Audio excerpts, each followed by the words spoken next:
Quand une émotion est refoulée, elle se stocke.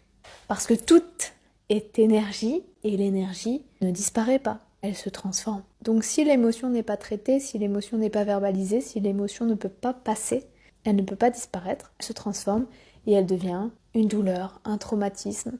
Si elle tourne en boucle, elle devient un sentiment. Et un sentiment, ça reste. Et quand ça devient une humeur, ça devient une partie de nous. Or, nous ne sommes pas nos émotions, nous sommes traversés par des émotions. Ce sont des passagers qui ne font que passer. Et on ne peut pas s'identifier à une émotion qui est censée traverser.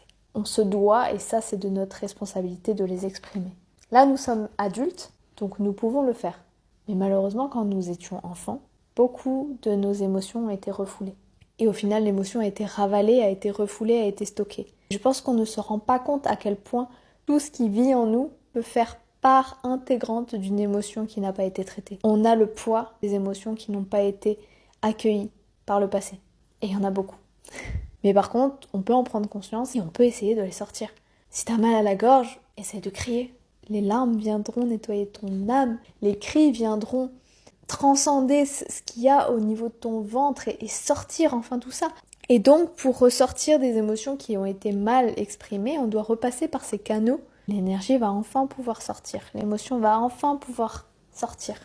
Alors, je ne peux que te souhaiter de pleurer, de crier, de vomir, de rire, de parler, d'exprimer, d'écrire, de danser, de chanter. Alors, exprime. Juste exprime.